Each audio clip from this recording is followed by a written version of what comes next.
Assalamualaikum warahmatullahi wabarakatuh. Kami dari kelompok 3 akan menjelaskan rangkuman materi perkuliahan pada bab 4 yaitu Hakikat Ekonomi dan Bisnis. Sebelumnya, perkenalkan anggota kelompok kami, saya Karina Mahimita dengan NPM akhir 143. Anggota selanjutnya ada Lisda Nabila Firdaus dengan NPM akhir 100. Selanjutnya ada Devina Azalia Ramadhani dengan NPM akhir 113. Selanjutnya ada Mirama Syamsiadi Putri dengan NPM akhir 140. Selanjutnya ada Amika Puji Lestari dengan NPM akhir 149. Selanjutnya ada Heni Puspita Ningrum dengan NPM akhir 156. Dan anggota yang terakhir ada Raka Wejang Gusti Yasmin dengan NPM akhir 176. Nah, memasuki materi yang pertama yaitu hakikat ekonomi. Nah, kata ekonomi sendiri berasal dari kata Yunani yaitu oikonomia yang berarti pengelolaan rumah. Menurut Cakra pada tahun 2002. Nah, apa sih yang dimaksud dengan pengelolaan rumah itu? Pengelolaan rumah adalah cara ekonomi memperoleh dan menghasilkan barang atau jasa guna memenuhi kebutuhan anggota rumah tangganya. Nah, ilmu ekonomi sendiri bisa dibagi menjadi 2 tingkatan, yaitu ekonomi makro dan ekonomi mikro. Nah, sebelum membahas kedua tingkatan tersebut, ilmu ekonomi dapat didefinisikan sebagai proses produksi, distribusi, dan konsumsi. Nah, selanjutnya kita akan membahas tingkatan dari ilmu ekonomi.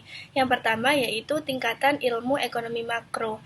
Nah, pada ekonomi makro, para ekonom dan pejabat birokrasi pemerintah sudah sangat memahami konsep-konsep ekonomi seperti pendapatan nasional bruto, tabungan, investasi, dan sebagainya. Selanjutnya, pada tingkatan ekonomi mikro, banyak dibahas tentang pengelolaan dan manajemen bisnis, antara lain hukum permintaan dan penawaran, efisiensi biaya, laba optimal, dan sebagainya. Nah, memasuki materi berikutnya yaitu perkembangan dari ilmu ekonomi. Nah, ilmu ekonomi berkembang berdasarkan asumsi dasar yang masih berlaku hingga sekarang, yaitu adanya kebutuhan manusia yang tidak terbatas dihadapkan pada sumber daya alam yang terbatas. Sehingga menimbulkan persoalan bagaimana cara mengelola sumber daya tersebut yang terbatas hingga bisa memenuhi kebutuhan-kebutuhan manusia yang tidak terbatas. Dengan demikian, ilmu ekonomi berkepentingan dalam mengembangkan konsep, teori, hukum, sistem, dan kebijakan ekonomi yang bertujuan untuk meningkatkan kemakmuran masyarakat. Nah, kemakmuran tersebut dicapai melalui peningkatan produksi dan distribusi jika dilihat dari sisi produsen, serta dapat meningkatkan pendapatan, konsumsi, dan lapangan pekerjaan jika dilihat dari sisi konsumen. Nah, untuk materi berikutnya akan dilanjutkan oleh teman saya. 3 sistem ekonomi dan cara pandangnya. Yang pertama ada sistem ekonomi kapitalisme. Sistem ekonomi kapitalisme berlandaskan pada kebebasan individu dan mekanisme pasar bebas. Dalam sistem ini, setiap individu memiliki hak untuk memiliki modal, menjalankan usaha, dan memperoleh keuntungan sebesar-besarnya. Etika yang mendasari kapitalisme adalah egoisme dan hak individu, yaitu setiap orang bebas mengejar kepentingan ekonominya sendiri. Sistem ini terbukti mampu mendorong pertumbuhan ekonomi yang cepat, seperti yang terjadi di negara-negara barat dan Jepang. Tanpa adanya etika dan tanggung jawab moral, sistem kapitalisme dapat membuat para pemilik modal menjadi serakah dan hanya mengejar keuntungan pribadi sehingga merugikan masyarakat luas. Nah, yang kedua ada sistem ekonomi komunisme. Sistem ekonomi komunisme bertujuan untuk memeratakan kemakmuran masyarakat dan menghilangkan eksploitasi antara majikan dan buruh. Dalam sistem ini, negara menguasai seluruh alat produksi, sehingga tidak ada kepemilikan pribadi atas kekayaan atau perusahaan. Etika yang mendasari sistem ini adalah altruisme, yaitu kepentingan bersama lebih diutamakan dibandingkan kepentingan individu. Yang ketiga ada sistem ekonomi Pancasila. Sistem ekonomi Pancasila merupakan perpaduan antara unsur positif kapitalisme dan komunisme yang disesuaikan dengan nilai-nilai bangsa Indonesia. Ciri utama sistem ekonomi Pancasila adalah yang pertama ada keadilan sosial dan kebersamaan, lalu kebebasan individu dalam berusaha, landasan ketuhanan yang Maha Esa. Etika yang mendasari sistem ini adalah etika teonom, yaitu nilai moral yang berlandaskan kepada kepercayaan kepada Tuhan. Tujuan utama sistem ekonomi Pancasila adalah mewujudkan masyarakat yang adil dan makmur. Sistem apapun pasti gagal jika tanpa fondasi etika. Dari ketiga sistem ekonomi tersebut dapat disimpulkan bahwa tidak ada sistem ekonomi yang sempurna jika tidak didukung oleh etika dan moral yang kuat. Kegagalan masing-masing sistem dapat terlihat dari yang pertama ada kegagalan kapitalisme. Contohnya seperti monopoli perusahaan besar, kesenjangan ekonomi yang ekstrim, kerusakan lingkungan, dan eksploitasi tenaga kerja. Yang kedua ada kegagalan komunisme, yaitu kekuasaan negara yang mutlak, hilangnya motivasi produktivitas masyarakat, kediktatoran pemerintah, penyalahgunaan kekuasaan oleh elit negara. Yang ketiga ada kegagalan sistem ekonomi Pancasila. Yang pertama ada sistem ekonomi disalahgunakan melalui praktik korupsi, kolusi, dan nepotisme atau KKN. Adanya konglomerasi yang tidak bertanggung jawab dan ketimpangan ekonomi di masyarakat. Oke, selanjutnya ada pengertian dan peranan bisnis. Bisnis adalah kegiatan menghasilkan dan mendistribusikan barang atau jasa untuk memenuhi kebutuhan manusia. Yang kedua ada perkembangan bisnis. Perkembangan bisnis berawal dari yang pertama berburu dan mengumpulkan hasil tanaman atau alam. Yang kedua adalah munculnya barter seperti tukar menukar. Seperti contoh kita seorang petani yang memiliki sebuah padi dan ingin makan ikan. Nah, lalu kita akan barter kepada nelayan yang membutuhkan padi atau beras kepada kita. Itu yang dinamakan dengan barter. Dan yang ketiga, uang sudah menjadi alat tukar. Di sini itu terjadi dalam hal munculnya di suatu perdagangan. Dan yang terakhir, tidak ada negara atau individu yang bisa memenuhi semua kebutuhannya sendiri. Yang ketiga ada peran bisnis. Peran bisnis terdiri dari 4. Yang pertama, tulang punggung ekonomi negara. Yang kedua, sumber pajak dan penerimaan APBN. Dan yang ketiga, membuka lapangan kerja. Dan yang terakhir, memenuhi kebutuhan masyarakat. Yang keempat, ada sudut pandang bisnis. Sudut pandang bisnis ada 2. Yang pertama, praktik atau realistis. Yang tujuan utamanya adalah mencari keuntungan atau profit, dan yang kedua adalah idealis yang tujuan utamanya memenuhi kebutuhan masyarakat. Yang kelima ada budaya etis. Budaya etis dikategorikan ada 3. Yang pertama, kriterianya ada egoisme. Kalau berfokus pada individu adalah kepentingan pribadi, kalau berfokus pada perusahaan adalah kepentingan perusahaan, kalau berfokus pada masyarakat adalah efisiensi ekonomi. Yang kedua ada benevolency atau kepentingan orang lain. Yang berfokus jika pada individu adalah kepentingan bersama, yang berfokus pada kepentingan perusahaan adalah kepentingan tim, dan yang berfokus pada masyarakat adalah tanggung jawab sosial. Dan yang terakhir adalah principles, ada prinsip integritas. Yang jika berfokus pada individu adalah moralitas pribadi, jika berfokus pada perusahaan adalah prosedur dan pengaturan perusahaan, dan jika berfokus pada masyarakat adalah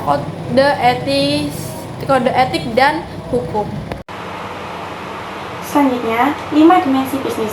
Dalam dunia bisnis, sebuah kegiatan itu tidak hanya dinilai dari keuntungan yang diperoleh, tapi bisnis juga harus dilihat dari berbagai aspek lain seperti etika, hukum, sosial, dan nilai spiritual.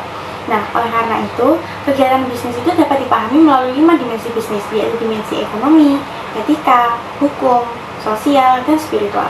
Yang pertama, dimensi ekonomi. Dimensi ekonomi itu melihat bisnis sebagai kegiatan produktif yang bertujuan untuk memperoleh keuntungan. Dalam perspektif ekonomi, bisnis itu menghasilkan barang atau jasa untuk memenuhi kebutuhan masyarakat sekaligus mendapatkan profit. Nah, keuntungan dalam bisnis itu biasanya dihitung dengan rumus keuntungan sama dengan penjualan dikurangi biaya, yang mana biaya yang dimaksud itu meliputi biaya produksi dan biaya operasional yang dikeluarkan perusahaan. Untuk menjalankan kegiatan bisnis itu diperlukan beberapa faktor produksi, yaitu 1. Tanah atau land yang merupakan sumber daya alam yang digunakan dalam proses produksi. Lalu ada tenaga kerja atau labor, yaitu orang yang bekerja menghasilkan barang atau jasa. Lalu ada modal atau capital, yaitu uang atau peralatan yang digunakan untuk menjalankan usaha. Lalu ada wirausahawan atau entrepreneur, yaitu pihak yang mengelola bisnis dan mengambil keputusan. Nah, dari dimensi ini dapat disimpulkan bahwa bisnis itu harus mampu mengelola sumber daya secara efisien agar menghasilkan keuntungan yang optimal. Lalu nomor 2, ada dimensi etika.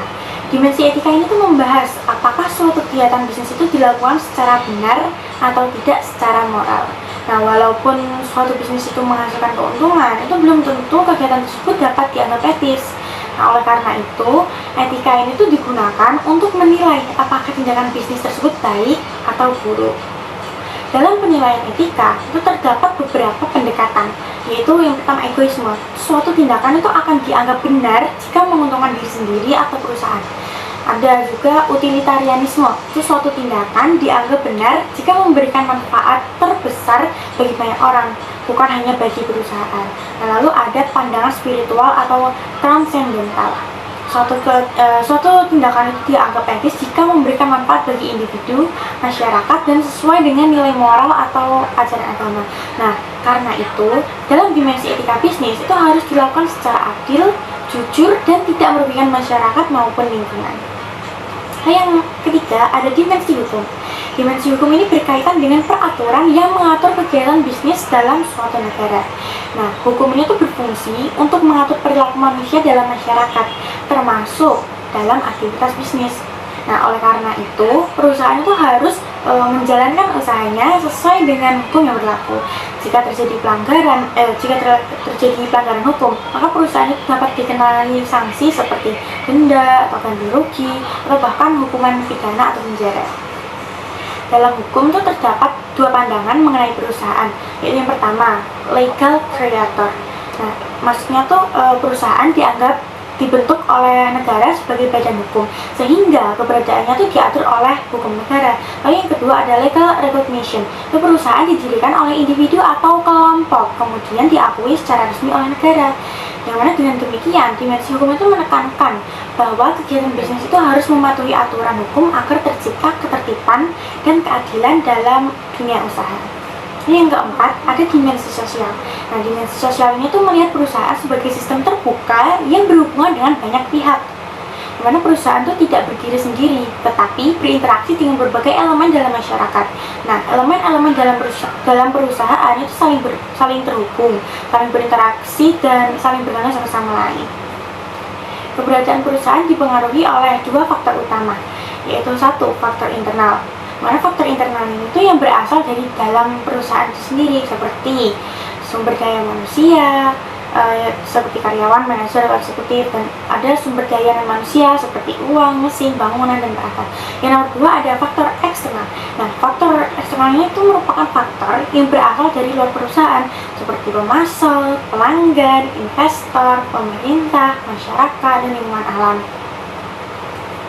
Nah, perusahaan itu dapat bertahan dan berkembang apabila perusahaan tersebut tuh mampu memenuhi kepentingan berbagai pihak yang berkaitan dengan perusahaan atau stakeholders, bukan hanya pemilik perusahaan saja.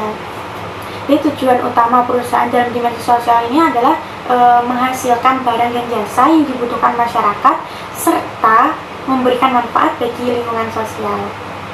Lalu yang kelima, ada dimensi spiritual. Nah, dimensi spiritual ini tuh melihat bisnis sebagai kegiatan yang tidak hanya bertujuan mencari keuntungan, tetapi juga memiliki nilai moral dan tanggung jawab terhadap Tuhan, manusia, dan alam. Dalam perspektif ini tuh kegiatan bisnis itu dapat menjadi bagian dari ibadah selama dilakukan dengan cara yang jujur, adil, dan bertanggung jawab. Lalu ada paradigma bisnis spiritual. Nah, paradigma bisnis spiritual itu menekankan keseimbangan antara tiga hal utama. Yang pertama, pengelola dan pemangku kepentingan atau stakeholders itu menyadari bahwa kegiatan bisnis adalah bagian dari ibadah atau God devotion. Lalu yang kedua, tujuan bisnis adalah untuk memajukan kesejahteraan semua pemangku kepentingan atau masyarakat atau prosperous society. Lalu yang ketiga, dalam menjalankan aktivitas bisnis, pengelola mampu menjamin kelestarian alam atau planet conservation, yang mana artinya bisnis itu tidak boleh hanya berorientasi pada keuntungan semata, tapi juga harus memperhatikan dampaknya terhadap manusia dan lingkungan. Dengan demikian, dimensi spiritual ini tuh menekankan bahwa bisnis harus dijalankan dengan nilai moral, tanggung jawab, dan integritas.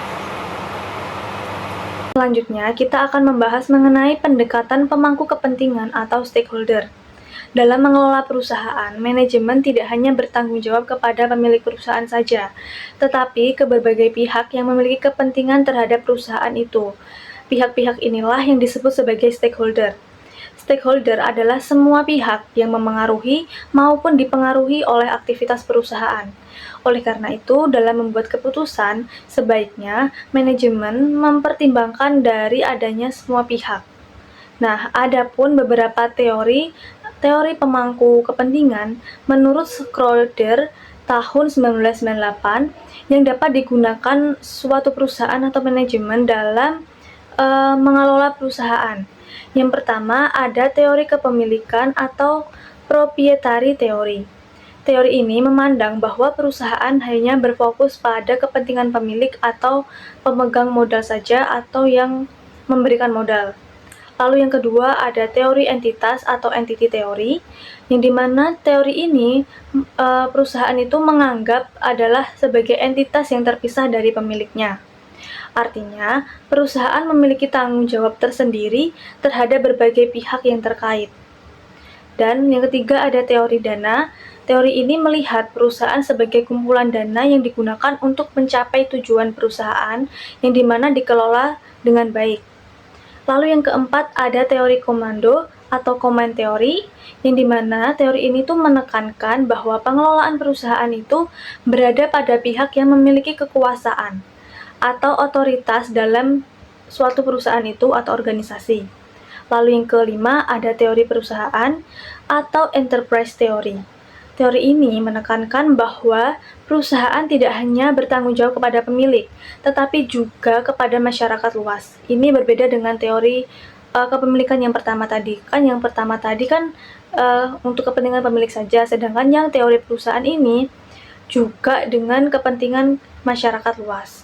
Sedangkan yang terakhir ada teori ekuitas sisa atau residual equity theory. Berarti bahwa pemegang saham itu memiliki hak atas sisa kekayaan perusahaan setelah semua kewajiban tersebut terpenuhi. Nah, teori-teori inilah yang digunakan suatu manajemen perusahaan dalam mengelola perusahaannya. Adapun Sonic Graph yang membagi stakeholder itu menjadi dua kelompok, yaitu kelompok primer dan kelompok sekunder. Kelompok primer ini merupakan pihak-pihak yang secara langsung atau bertransaksi yang berkaitan dengan perusahaan. Contohnya seperti pemodal, pelanggan, pemasok, pemberi pinjaman, dan karyawan. Sedangkan kelompok sekunder ini merupakan semua pemangku kepentingan selain kelompok primer, yang berarti mereka yang tidak berinteraksi secara langsung atau tidak bertransaksi secara langsung kepada perusahaan itu. Contohnya ini seperti pemerintah, masyarakat, media massa, dan aktivis lingkungan.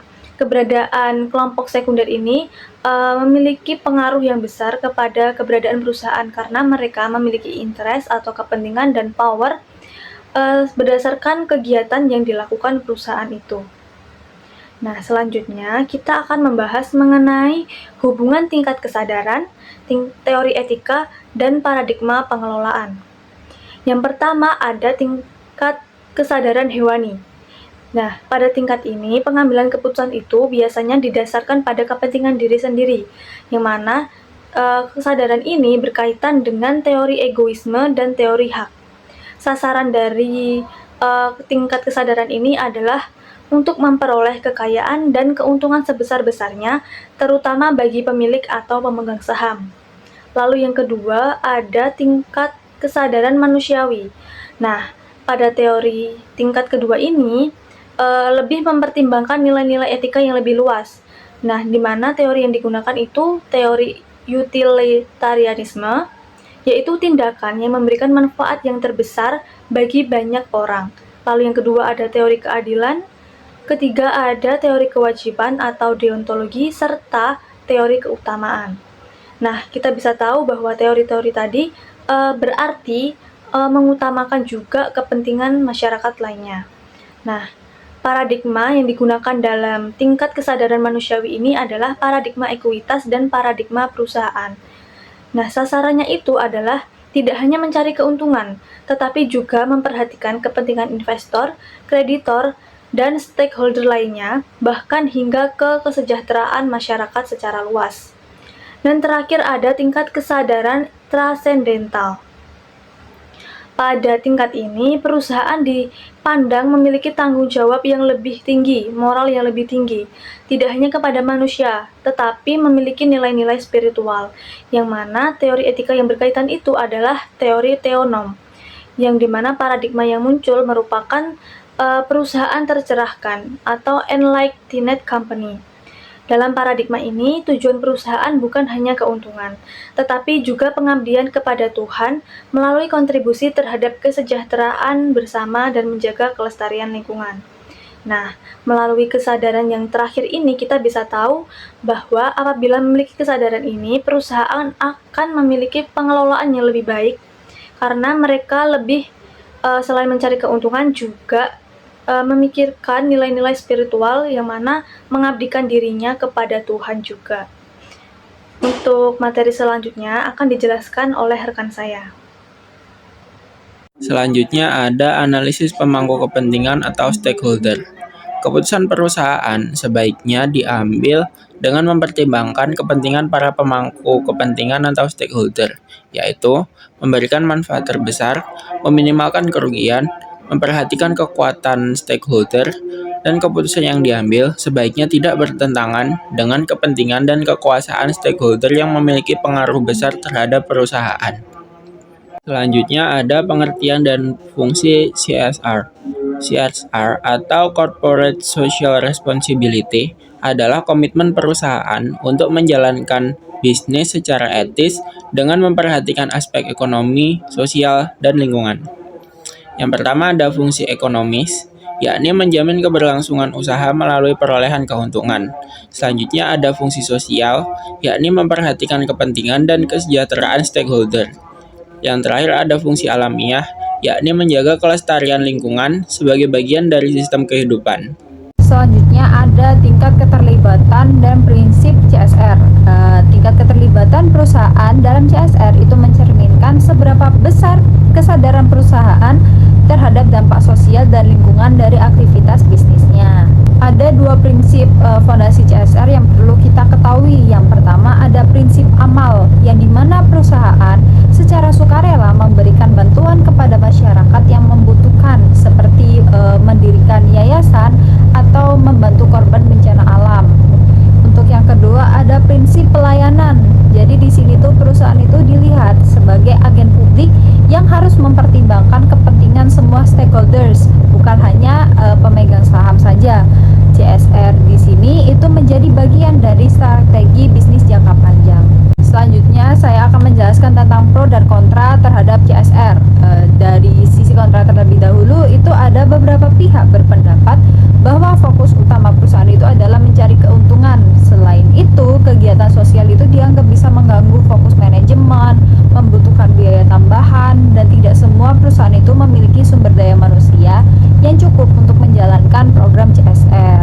Namun, dari sisi yang pro, itu CSR dapat meningkatkan kesadaran masyarakat, membantu perusahaan lebih peduli terhadap keterbatasan sumber daya alam, serta menciptakan lingkungan sosial yang lebih baik. CSR juga dianggap mampu memberikan keuntungan jangka panjang karena meningkatkan reputasi dan kepercayaan pada masyarakat. Sekian penjelasan dari kami. Mohon maaf jika ada salah kata maupun pengucapan. Wassalamualaikum warahmatullahi wabarakatuh.